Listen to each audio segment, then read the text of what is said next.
Welcome to a special offering by Conversations with a Wounded Healer, the Burnt Out Practice Owner. This series will discuss the current state of group practice ownership, the good, the bad, and the ugly. We'll hear current and former practice owners' tales of glory and woe as we attempt to answer the ultimate question, why do we do this to ourselves? And we want to hear from you too. What have been your biggest moments of struggle or triumph? What are questions you want us to explore? I'm your host, Sarah Bueno. I owned and operated my practice, Head Heart Therapy, for 10 years before selling in 2023. Ownership was an equally grueling and rewarding experience for me, and I now spend my time helping current practice owners find balance for themselves. Join us between releases of Conversations with a Wounded Healer for this special series. Hello, welcome to this next edition of the Burnt Out Practice Owner. Thank you so much for being here. This is going to be a very different, very special episode today because instead of talking with a guest, you told me what you wanted to talk about today. So if you're as old as I am or older, you might remember Loveline with Dr. Drew when they had people call in and they would then give them advice. We're doing our version of Loveline here. So group practice owner line, or I don't know. I don't have a kitschy name for it, but essentially that's what we're doing today. I have some audio files from people who had comments, questions, things they wanted me to talk about, and that is what we're going to get into today. But before we do that, let me tell you how you can support this podcast, because it's a little indie podcast produced by the Creative Imposter Studios, who are absolutely amazing. And they're so amazing, I pay them really well, so it's not cheap. So I need your help. So the best thing you can do for me is share the podcast with others. As you may know, this is embedded in my Conversations with a Wounded Healer podcast. This is a special series we're doing. So if you really like the Burnt Out Practice Owner, you may also want to check out the Conversations with a Wounded Healer. Me and my buddy Anne interview some really great people. So please listen and share. It's pretty great. If you really like what you hear, you can rate and review us on Apple Podcast. You can, hopefully give 5 stars, and you can share a little bit about what I'm putting down that you are digging.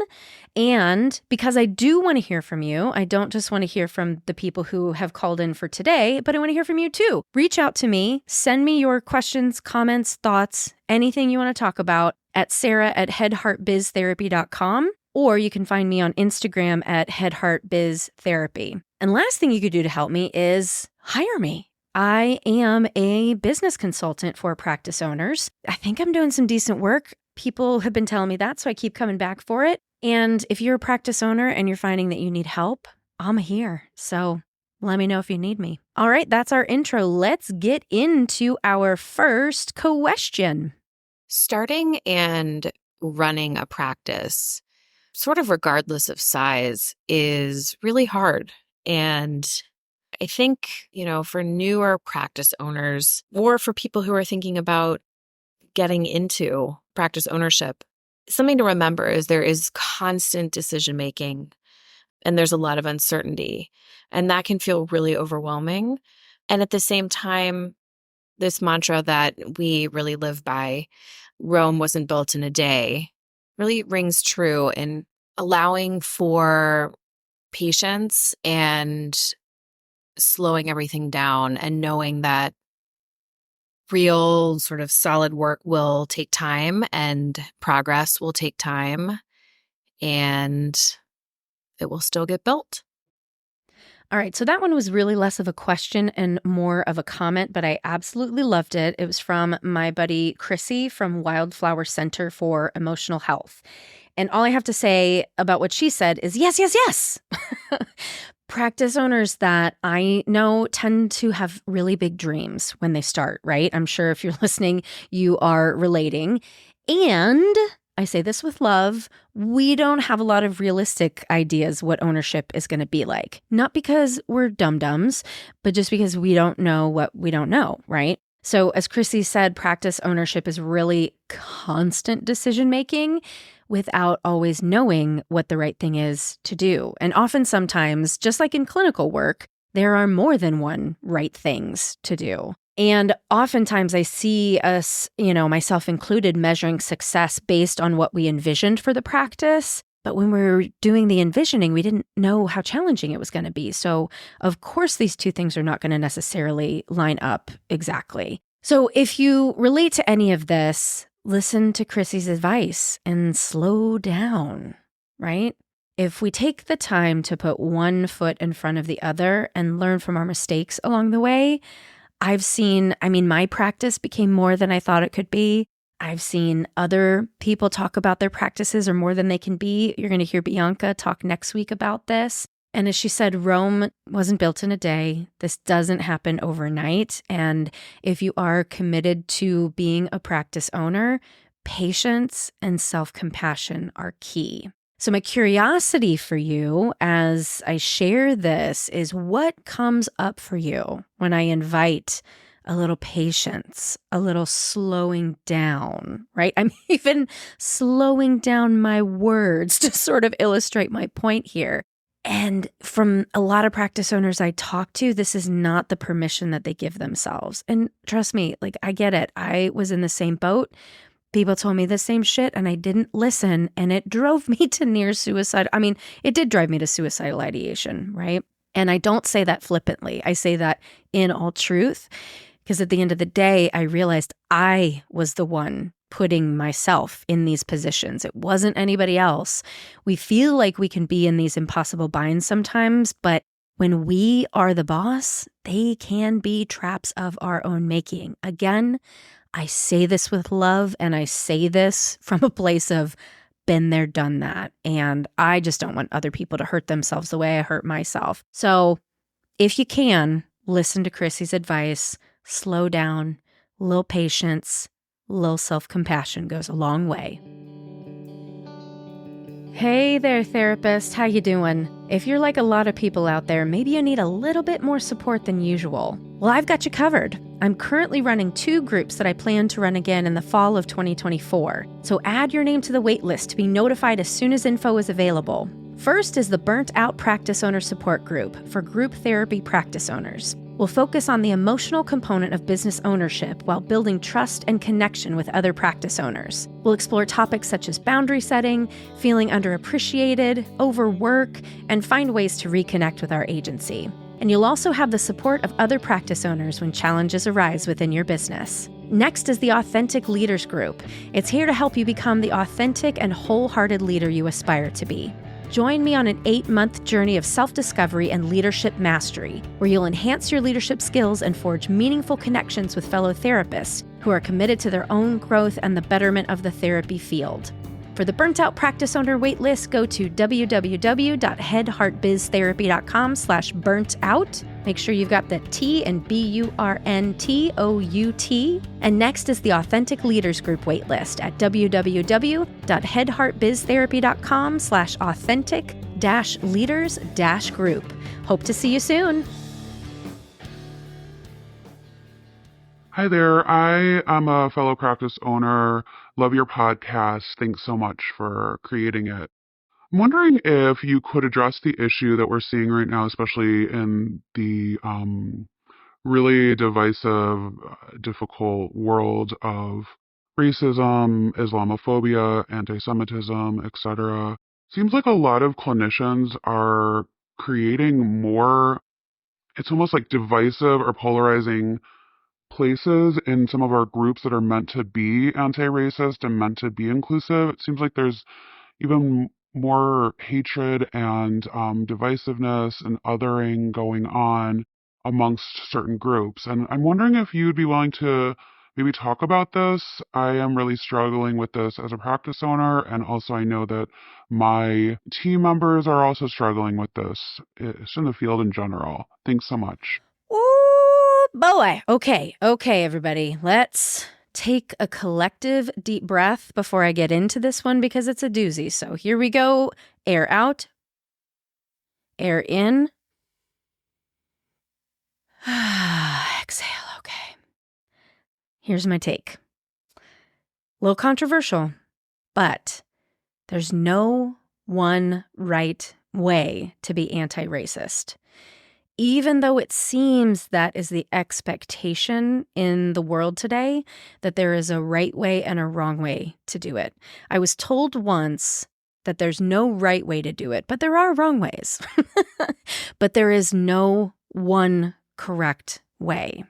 And what I wonder about is if the division that's happening between therapists right now is a distraction from the actual work that needs to be done to truly create liberated spaces.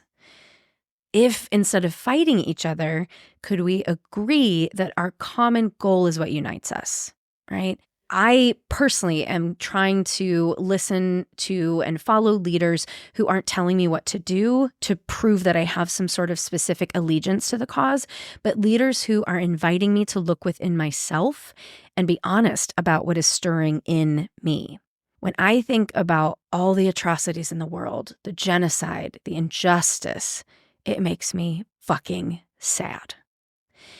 And it makes me angry, but I'm a person who goes to sadness first. And so what I do is I regularly take the time to tune into that deep sadness, that collective grief that just needs to be felt. And for me, the grief then moves me to connect with other people who are embodying liberation and social justice in a way that moves the conversation forward rather than stopping it. And when I'm in connection with these other people, that's how I learn what my next right thing is that I want to do to take action in the world instead of just proving my allegiance. So, for folks who are struggling with this in your practice, it is tough. It is no joke. Because what I'm seeing right now is a lot of employees are already struggling to trust and respect practice owners. So, in that case, sometimes that means you have to bring somebody from the outside to help navigate these tricky waters. And this is an invitation to any employees who might be listening. Employees and owners too. I'm not saying that owners have their shit together and employees don't. That when it comes to sort of navigating this particular thing between owners and employees have to deepen their internal commitment to embodied liberation within themselves so they truly know what it means inside before they can cast judgment on what liberation is and isn't on the outside. So this is really, really tricky. And thanks, anonymous caller, for putting me in such a spot. And there's no one answer. But I hope that the way that I'm thinking about this can be helpful for you in your practice as well. Do you know what's just around the corner? It's Anne's anniversary being part of Conversations with a Wounded Healer. And we are celebrating the anniversary with a giveaway for anybody who wants to write an Apple Podcast review between March 6th and April 24th of 2024. So go to Apple Podcast, whether it's on your phone or your laptop, search for Conversations with the Wounded Healer, click on the show and scroll down until you see ratings and reviews. Tap Write a Review and tell us what you think about the show. Then you'll screenshot your review and email it to me at sarah@headheartbiztherapy.com. Now, I know you're thinking, what are the giveaways already? Well, very exciting. You will be entered into a drawing to win 1-hour sessions with both Anne and me. Anne will give you a choice between a private yoga class or a travel consultation session. And with me, you can choose between a 1-hour business coaching session or a Reiki session. Submissions must be received by 11:59 p.m. Central Standard Time on April 24th. The winner will be announced on social media on May 1st, and Anne and myself will reach out to you to schedule your sessions. So please enjoy our anniversary giveaway and celebrate our little Anne Remy. Hi, Sarah. My name is Brian Garibaldi, and I'm a group practice owner in the Chicago area. Can you talk a little bit about burnout, especially in relation to a practice owner really knowing themselves and their strengths and weaknesses when it comes to running a practice? I've leaned on this heavily, and I think this kind of insight is critical in keeping us sane. Thanks.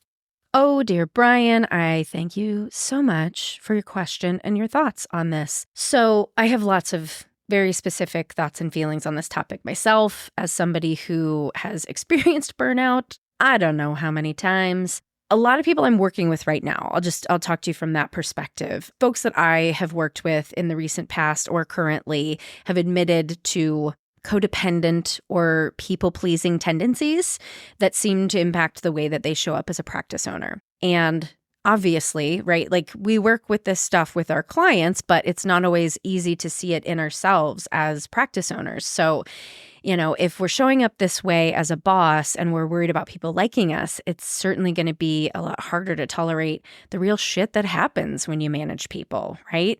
You're never going to do it right all of the time. People are going to get mad at you. There's going to be conflict. So protecting ourselves from burnout is really knowing about our internal capacities and our relational capacity, right? Some of us have an ability to tolerate more of that management stuff. Some folks want to outsource more of that. So that kind of leads me into this next point. Brian also mentioned really knowing your strengths.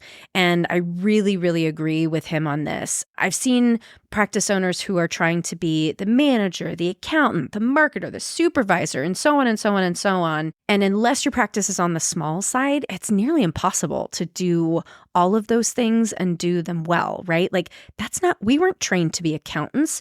We weren't trained in social media marketing, right? We were trained to be therapists.